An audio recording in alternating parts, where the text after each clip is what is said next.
তো এইখানে আমাদের এইখানে দেখতে হবে যেহেতু র্যাপ করবেন আমাদের কিন্তু এখানে ফ্লেক্স র্যাপ খুব জরুরি, নাহলে কিন্তু র্যাপ হবে না। ফ্লেক্স র্যাপ র্যাপ করব। আর কন্টেন্ট ফ্লেক্স এটাকে আমরা কোয়েরি করি, করার পর এটার নাম হচ্ছে আইটেম। তো আইটেমগুলোকে আমরা এখানে কল করে ফেলি। তো আইটেম এটাকে আমরা ফাঁকা রাখি। আইটেমের ভিতরে কিন্তু কতগুলো জিনিস আছে এবং আইটেমের ভিতরে আবার ইমেজ টাইটেল আছে যেটাকে আবার সিএসএস করতে হবে। তো আমি এটাকে কল করি, ফ্লেক্সের কাজ আছে এখানে, এবং এখানে দুটো জিনিস আছে, একটা হচ্ছে ইমেজ ট্যাগ, আর একটা হচ্ছে H3। ও আমাদের এখানে ভুল হয়েছে, এই পি ট্যাগটা কিন্তু এখানে হবে না, এই ইমেজ টাইটেলের বাইরে হবে। তো আমাদের এখানে H3কে কল করতে হবে এখানে, আর এই যে টাইটেলটা আছে টাইটেলের ভিতরে কিন্তু পি ট্যাগ আছে সেটাকে কল করি। তো আমরা এখানে পিকে আলাদাভাবে এইভাবে কল করি, তাহলে কিন্তু মোটামুটি যেগুলো কল করা দরকার আমরা করে ফেলেছি। এখন আমরা যেটা করব, সর্বশেষে যেটা আছে এই যে কন্টেন্টটা সেটা নেব। এখানে বলা হয়েছে 20 পিক্সেল এবং 728 পিক্সেল। তো আমরা এখানে বলবো ফন্ট সাইজ 20 পিক্সেল, তারপর হচ্ছে লাইন হাইট 28 পিক্সেল। আসলে কি তাই? আচ্ছা আমি আরেকবার দেখি, মানে এখানে সবগুলো সিলেক্ট হয়েছে, এটা হচ্ছে 20, এটা হচ্ছে 20, সবগুলো 20, দুটোতেই 700 বলছে, এটা বলার কথা না, এখানে আরও আছে 16 পিক্সেল। আচ্ছা এটা হবে 16 পিক্সেল। আর উপরেরটা যেটা আছে 20, এটা হচ্ছে এই বোল্ডনেসটা, টাইটেলটা। তো আমরা এটাকে 16 পিক্সেল বলবো। ওয়েট আবার দেওয়া আছে 700। এখানে স্প্যান বলছে, আমাদের আসলে সিলেকশনে বা বুঝতে একটু কষ্ট হচ্ছে। আচ্ছা আমরা দিয়ে রেখি, তারপরে আমরা দেখবো যে আসলে আউটপুটটা ঠিক আছে কিনা। সবগুলোতেই 700 দেওয়া আছে, আর ইন্টার 700 দেওয়া আছে, ওকে ফাইন। আমি আসলে ম্যাচ করতে পারতেছি না যে ওটা আসলে ঠিক আছে কিনা। আমরা এখানে বলবো যে ফন্ট ওয়েট বলবো 700। আর এটা কিন্তু বাই ডিফল্ট ইন্টার দেওয়া আছে, সো এটা নিয়ে প্যারা নাই, আমরা এটাকে এইভাবে দিয়ে দিব। ইমেজের ক্ষেত্রে কিন্তু আমরা অন্য জিনিস করব, আমরা এখানে ওই কাজগুলো করি নাই। আর এখানে আমাদের একটা জিনিস করতে হবে, এটা যদিও আলাদাভাবে কল করাটা একটু টাফ, আমি এতটুকু যদি নেই, এটা আলাদাভাবে কল করা টাফ, ওরা একবারে দিয়ে রাখছে। সো মানে এই টাইটেলটার এই যে কন্টেন্ট আছে সেটার সমতুল্য হাইট দেওয়াটা কাজ এখানে, তাহলে প্রবলেমটা সলভ হয়ে যাবে। আমি এটাকে উইথ দিয়ে রাখি, অথবা এটা হাইট দেওয়াটা যৌক্তিক। আমি যদি এখানে হাইট দিই তাহলে সেটা হচ্ছে যৌক্তিক, হাইট দিয়ে রাখবো সে 20 পিক্সেল আপাতত। আর এইখানে কিন্তু ডিসপ্লে ফ্লেক্স হবে, ডিসপ্লে ফ্লেক্স আমি দিয়ে রাখি। আর উপরের আইটেমটাতে আমরা এখন আপাতত কিছু দেবো না, তারপর আমরা একটা হালকা প্যাডিং দিয়ে রাখি 1 পিক্সেল, বেশি না। তো এবার আমরা আউটপুটটা দেখব। আউটপুট অলরেডি চলে আসছে, কিন্তু আমরা এটাকে মডিফাই করব। আমি এটাকে রিলোড দেই, ওকে আমরা নিচে এইভাবে দেখতে পারবো। এখন আমাদের কাজ হচ্ছে এটাকে অ্যালাইন করা। আমার ধারণাটা ঠিক ছিল, এটা অলমোস্ট পারফেক্টলি লঞ্চ হয়েছে, ওখানে আউটপুটটা আসছে, এবং ইমেজের সাইজটার কথা বলছি। তো আমরা এখানে যদি ক্লিক করি, আপনি খেয়াল করবেন এখানে কিন্তু H3 এর বিশাল বড় একটা স্পেস পাচ্ছে, যেটাকে আমাদের বন্ধ করতে হবে। এই স্পেসটা আমরা বন্ধ করব হচ্ছে এইখানটায় মার্জিন 0 দিয়ে, মার্জিন 0, তাহলে সেই স্পেসটা বন্ধ হয়ে যাবে। তো রিলোড যদি দেই, আচ্ছা যদি উপরে যায় সমস্যা নাই, মাউস রাখলে দেখবেন এখনও স্পেস আছে। তো আমরা এখানে মার্জিন দিয়েছি কিন্তু কাজ করছে না, আমরা এখানে ইম্পর্টেন্ট দিয়ে দিই, দেখি কাজ করে কিনা। রিলোড যদি দিই, আচ্ছা যদি কাজ না করে, হ্যাঁ এখানে আসেনি, আসার কথা তো। আমি এখানে যদি মার্জিন 0 দিই, চলে আসছে। সামহাও এই কোডটা লোড হচ্ছে না, কোনো কারণে এটা লোড হচ্ছে না। যাই হোক সমস্যা নাই, আমরা এখন এটা দেখতে পাচ্ছি যে পাশাপাশি চলে আসছে। তো এখানে ক্লিক করব এবং এগুলোতে ক্লিক করব। এবার আমরা আইটেম পাচ্ছি, এবং আইটেমের ভিতরে যে ইমেজ টাইটেল আছে সেটাকে আমরা অ্যালাইন করব। অ্যালাইন আইটেম সেন্টার, যাতে ভার্টিক্যালি অ্যালাইন হয়, এবং একটা গ্যাপ তৈরি করি 10 পিক্সেল, এতটুকু। এবার আপনারা একটা জিনিস খেয়াল করবেন, যদি কখনো কোনো ক্লায়েন্ট বা ক্লায়েন্ট হোক আর যেই হোক, আপনিও হতে পারে যে আপনি কন্টেন্ট অ্যাড করছেন, তখন এই ইমেজটা যদি না দেয়, আপনি চাইলে কিন্তু এই আইকন হিসেবে ইমেজটাকে আপলোড করতে পারেন। তো এখন তো এটা ইমোজি হিসেবে কাজ করে, HTML এন্টিটি হিসেবে কাজ করে, মানে নর্মাল ইমোজি হিসেবে কাজ করে, সেক্ষেত্রে এটা অ্যালাইনমেন্টটা পারফেক্টলি ডান। সো এখানে আর কোনো সমস্যা নাই, এবং সে অ্যালাইন হচ্ছে বামে বাই ডিফল্ট। সো এইখানটা আমরা যেটা করেছিলাম, ভিতরে ইমেজটা হাইট দিয়েছিলাম, মনে আছে আমরা এখানে কিন্তু হাইট উইডথ দিয়েছিলাম, উইথ দিয়েছিলাম 200 পিক্সেল, ওইটা আসলে রেজলিউশনের জন্য। বাট এখন আমরা হাইট দিয়েছি যাতে উইথটা হাইট অনুযায়ী অটোমেটিক্যালি অ্যালাইন হয়ে যায়। আমরা কিন্তু এর মধ্যে জোর দিচ্ছে না, মানে জাস্ট হাইটটার জন্য সমান থাকে, আর উইথটা অটোমেটিক্যালি হয়ে যাবে। কেউ যদি 4টা ইমেজ দেয় উইথটা বাড়বে, হাইটটা কিন্তু এইভাবে থাকবে, ওই রেশিও অনুযায়ী উইথটা বাড়বে। আমরা সচরাচর যেটা করি উইথ দেই, ওই অনুযায়ী হাইটটা হয়। এখানে আমি যেটা করছি হাইট দিচ্ছি যাতে ফিক্স থাকে এবং ওই অনুযায়ী যেন উইথটা হয়। ওকে, আমরা এটা ডান করলাম এবং এইখানে নিচের দিকে যে স্পেসটা পাচ্ছে সেটাকে আমাদের ঠিক করতে হবে। আর এখন যদি আপনি এখানটায় তাকান, এর কিন্তু বেশ বড় একটা উইথ পাচ্ছে 350-এর মতো। তো ওইটা আমাদের বের করতে হবে 350 আসলে মেজারমেন্টটা ঠিক আছে কিনা। কত আসছে? 403। তো যেহেতু 403 আসছে, 350-এর কথা বলা হচ্ছে। আমি যদি ফ্লেক্সে যাই, ফ্লেক্সে দেখবেন অনেক বড় স্পেস পড়ে আছে। এই স্পেসটা আসলে ব্যাক আমি চাইলে কিন্তু এগুলো দিতে পারি, না চাইলেও দিতে পারেন। আর আপনি চাইলে প্যাডিং দিয়েও করতে পারেন, যে কোনোভাবেই করা যায়। কিন্তু আপনি যদি ইকুয়ালিটি চান, যেগুলো সমান হবে অ্যালাইনমেন্ট এবং কন্টেন্ট যদি কম বেশি হয় যেন সমান থাকে, সেক্ষেত্রে একটা ওয়েতে আসতে পারি। ফ্লেক্সে আমরা কোনো গ্যাপ দিব না। গ্যাপ না দিয়ে আমরা যেটা করতে পারি, প্রতিটা আইটেমকে আমরা বলতে পারি ফ্লেক্স বেসিস 33.33%, অর্থাৎ তার উইথটা সমান করে দেব। তাহলে সেটা কি হবে, অটোমেটিক্যালি সে অ্যালাইন হয়ে যাবে এবং পারফেক্ট অ্যালাইনমেন্টে আসবে, ভার্টিক্যালি পারফেক্টলি অ্যালাইন হবে। সো এটা করলাম এবং চারপাশে একটা প্যাডিং দেই। প্যাডিং দিতে পারেন, খুব ভালোভাবেই প্যাডিং হয়ে যাবে। এবং এইখানে আরও কিছু জিনিস মাথায় রাখতে হবে, যেমন এখানে কিন্তু কন্টেন্টটা লাইন ব্রেক করছে, অ্যালাইন হচ্ছে, কারণ স্পেসটা না, স্পেস কিন্তু পাওয়ার কথা, যেমন ডাইজেশন এখানে কিন্তু বসে যাওয়ার কথা। সম্ভবত এরকম হতে পারে যে তারা ইউআই ডিজাইনাররা ডিজাইন করেছে ওইভাবে, বাট আমাদের ওটা চিন্তা করতে হবে না। আম, আমরা এখানে হ্যাঁ আমরা উইথ বাড়াবো না যেতে আনা, আমরা উইথ বাড়াবো যেন পারফেক্টলি অ্যালাইন হয়। 30 পিক্সেল রাখলাম এবং খেয়াল করবেন এখানে কিন্তু বামে আবার সরে যাচ্ছে, এটা আবার মাথায় রাখতে হবে। কিন্তু সেদিক থেকে এটাও ভাবতে হবে যে এই কন্টেন্টটা কিন্তু মাঝখানে আসবে, তো সেদিক থেকে কিন্তু এটা বোঝা যাবে না। তো আমরা 30 পিক্সেল এইভাবে রাখলাম, স্পেস তৈরি করলাম। এখানে মোটামুটি কিন্তু ভালো একটা স্পেস আছে, আমরা ওইটা মাথায় রেখে এই কাজটা করলাম। ওকে, এতটুকু ডান। আর পি ট্যাগের সাইজ আমরা কিন্তু কেন জানি পাইনি, এটা আমরা দেখব। আমাদের কলিংয়ে ভুল আছে। তো এখানে যা যা করেছিলাম সেগুলো সবগুলো কপি করি। আমরা ফ্লেক্স প্রথমত এটাকে কপি করে আমরা দিব হচ্ছে এখানটায়। ওকে, তারপর আমরা কল করেছিলাম আইটেমকে আমরা কপি করার পর আমরা আইটেমের মধ্যে রিপ্লেস করে দেব। দেন আমরা সিএসএস করেছিলাম, হ্যাঁ এটা আমরা এটা কল করিনি, ইমেজ টাইটেলকে কল করিনি। আমি এটাকে কপি করি, ইমেজ টাইটেলের যত কোড আছে সেটা আমরা এখানে দিয়ে দিব। তারপর ইমেজের যে কোড আছে সেটাকে আমরা কপি করি, এটাকে আমরা দিব হচ্ছে ইমেজে, অলরেডি কিন্তু এটা ডান। দেন আমরা H3 পাবো, H3-তে আমরা যা করেছিলাম সেটা আমরা পেয়ে যাচ্ছি এখন, কপিড। H3-তে আমরা এটাকে রিপ্লেস করে দিই। আর পি ট্যাগের কোড সামহাও এখানে আসেনি, আচ্ছা ইমেজ টাইটেলের কারণে আসেনি, সরি। তো এটা পেয়ে যাওয়ার কথা এবং আমরা দেখবো চেক করে যে আসলে পারফেক্টলি ডান হচ্ছে কিনা। আমি যদি রিলোড দেই, অনেক বেশি মোটা। আচ্ছা এখন একটু চেক করে দেখি, এই যে কন্টেন্টটা আছে দেখেন তো ওটার সাথে মেলে। সামহাও এটা বোল্ড বা এবং রেডিয়াস সাইজটা বেড়েছে।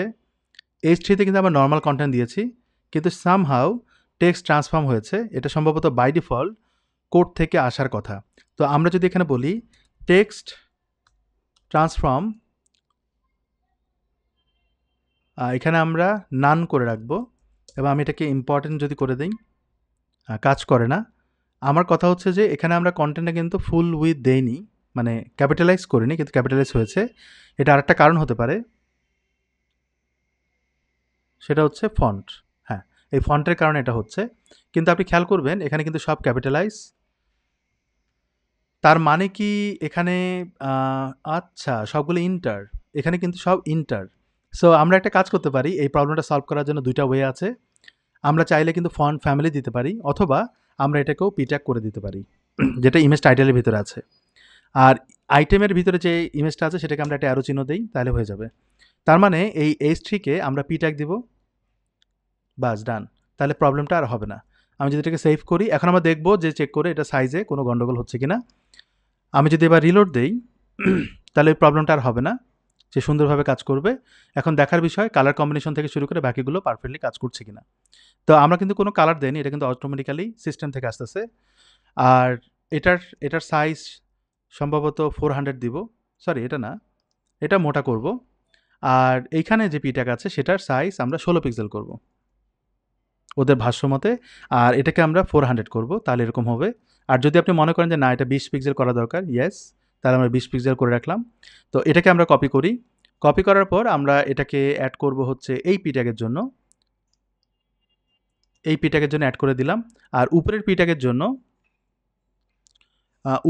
জন্য কাজ করব। আর এখানে কিন্তু স্পেস আছে, সো আমি স্পেসটাকে কন্ট্রোল করি, যদি 0 দেই। আর মার্জিন টপ আবার দিব, মার্জিন টপ দিব হচ্ছে 10 পিক্সেল, যাতে স্পেসটা পায় সুন্দর করে। আমি এই স্পেসটা দিলাম যেন এটা সুন্দরভাবে আসে। তো এটা কোথায় দিব? ঠিক এর পাশে। আর বাকিটুকু এখানে অলরেডি অ্যাসাইনড, সো এটা আমরা চেঞ্জ করছি না, মানে এই জায়গাটায়। আর এইখানে যে টাইটেলটা আছে সেন্টারাইজ করতে হবে। তো এটা হচ্ছে মেইন টাইটেল হচ্ছে, এখানে বলা হচ্ছে যে টাইটেল। তো আমরা কিন্তু অলরেডি একটা ক্লাস পাচ্ছি, নাম হচ্ছে কাস্টম লিস্ট। তো ডট দিয়ে আমরা বলবো যে কাস্টম লিস্ট, এটাকে আমরা কল করব।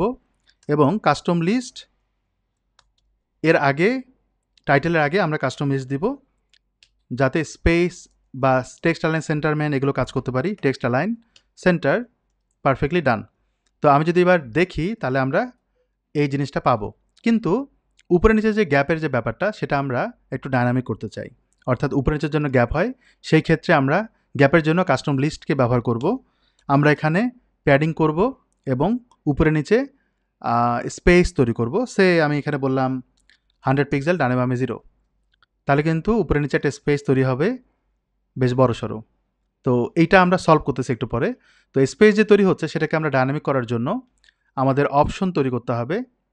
এখানে কিন্তু অলরেডি একটা অপশন আছে। এর আগে আমরা এখানে একটা হেডিং দেই, হিডার। তারপর এখানে বলবো কন্টেন্ট, এবং আমি বলবো যে সেকশন স্টাইল। এরকম নামকরণ করি, সেকশন স্টাইল। ওকে। আর এখানে আমরা কমা দিই। আর এই জায়গাটা যে আমরা কালার দিচ্ছি, এটার পাশাপাশি আমরা প্যাডিং করব উপরে নিচে। এই জায়গাটা আমরা রেঞ্জ ইউজ করব। তো আমি এখানে বলবো যে টাইপ রেঞ্জ। রেঞ্জের কয়েকটা অপশন অ্যাড করতে হবে একই সাথে। যেমন হচ্ছে আইডি দিলাম, আইডি তো কমন। আমি এখানে প্যাডিং করব হচ্ছে টপ। তো আমি এটাকে আন্ডারস্কোর দিয়ে টিওপি বলতে পারি, টপ। তারপর এখানে আমি লেভেল দিব, আমি বলবো যে প্যাডিং টপ।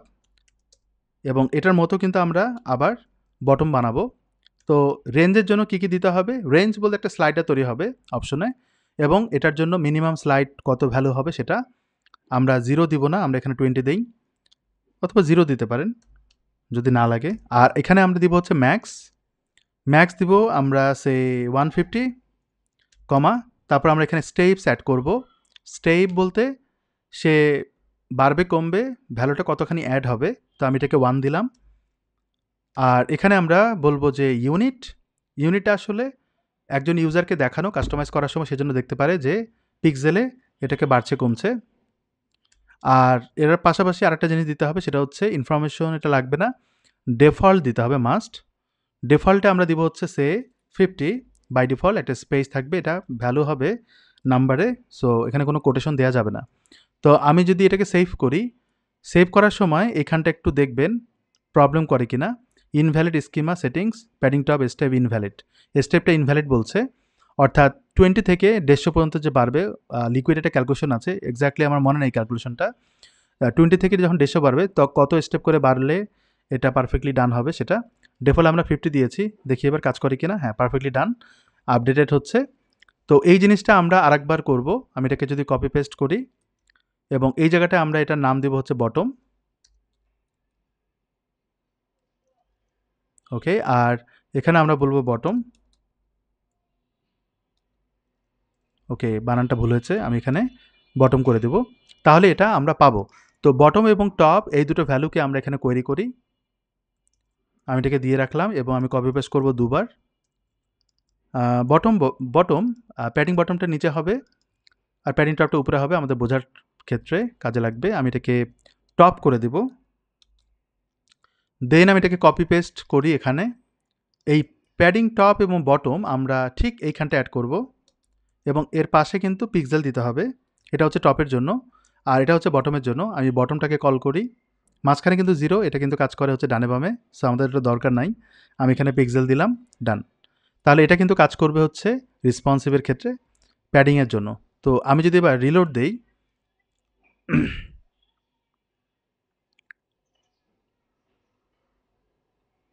ওকে, তাহলে আমি এখানে দেখতে পাচ্ছি বাই ডিফল্ট একটা প্যাডিং স্পেস পাচ্ছে। আমি যদি বাড়ায় দিই 150 পিক্সেল বাড়বে, আর আমি যদি এটা বাড়িয়ে দিই আরও বেশি বাড়বে। তো কিন্তু ব্যাকগ্রাউন্ড কালারের ক্ষেত্রে আমরা বলেছিলাম যে এটা সমাধান করব। তো আমি যদি এখানে রিলোড দিই, 150 পিক্সেল বাড়িয়েছি, এটা কিন্তু আবার রেসপন্সিভ করতে হবে ক্যালকুলেশন করে। তো এইখানে দেখবেন মেইন যে সেকশনটা আছে এখানে কোনো ব্যাকগ্রাউন্ড কালার আছে কিনা। এখানে কিন্তু বাই ডিফল্ট একটা ব্যাকগ্রাউন্ড কালার দেওয়া আছে, মূলত এখান থেকে প্রবলেমটা হচ্ছে।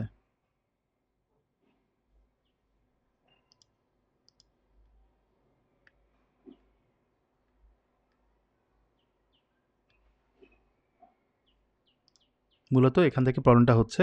কিন্তু যদি আমরা এখানে আর একটু দেখি যে মেইন থেকে এটা দেয়া আছে কিনা বা অন্য কোথাও থেকে, বডি থেকে দেয়া আছে। আচ্ছা, এই বডিতে গ্রাডিয়েন্ট কালারটাই প্রবলেম করছে। এটা যদি তুলে ফেলি তাহলে আর কোনো ঝামেলা থাকার কথা না। এখনও শেষ হয়নি? ওকে, তাহলে আমরা এই বডি থেকে এখান থেকেও তুলে ফেলতে হবে, তাহলে প্রবলেমটা সলভ। তো এখানে তখন একদম ক্লিয়ার হবে। কিন্তু বডিতে আমরা ব্যাকগ্রাউন্ড গ্রাডিয়েন্ট যে কালারটা পাচ্ছি এটা আসলে আসছে কোত্থেকে? তো আমি যদি এখানে যাই, এটা হচ্ছে ডিফল্ট, সম্ভবত ডিফল্ট থাকলে একটা জায়গায় পাবে, সম্ভবত সেটাই হচ্ছে। আমি যদি এটাকে হোয়াইট করে দেই, হ্যাঁ তাহলে চলে যায়। গ্রেট, তাহলে প্রবলেমটা সলভ হয়ে যায়। এখানে কোনো প্রবলেম করেনি। তাহলে আমরা এটা এইভাবে সলভ করলাম। এগুলো এইভাবে থাকুক, আমরা ভিতরে আর কোডে যাচ্ছি না, তাহলে এটা এইভাবে সলভ করতে পারি। এখানে যদি ক্লিক করি, আমরা এত বড় দিব না, জাস্ট বোঝার জন্য দিয়েছিলাম। আমি এটাকে দিব হচ্ছে 70 নিচে উপরে, বা 65 দিলাম নিচের দিকে। তাহলে আমাদের এই পোর্শনটুকু ডান। এবং মনে আছে তো, টাইটেল কিন্তু বাই ডিফল্ট রেসপন্সিভ করা, এটা আমরা অনেক আগে করেছিলাম হিরো ব্যানার থেকে। তো ওই টাইটেলটা কিন্তু এখানে অটোমেটিক্যালি কাজ করবে। এইখানে আমাদের কিন্তু এই ইমেজগুলো দরকার নাই। তো আমি এখান থেকে এটাকে রিমুভ করি, শুধুমাত্র ডিজাইন পারপাসে রেখে দেওয়া হয়েছে। পরে আমরা এটাকে দেখব, আর আমি এগুলোকে ক্লোজ করে দেব। এখন আমাদের কাজ হচ্ছে এটাকে ডুপ্লিকেট করা। আমি ডুপ্লিকেট করতে পারি, ডুপ্লিকেট করলে আমরা আউটপুটটা পাবো ঠিক যেমনটা দরকার। তো ক্লায়েন্ট চেয়েছিল 3টা থাকবে এরকম, আমরা 3টা দিলাম।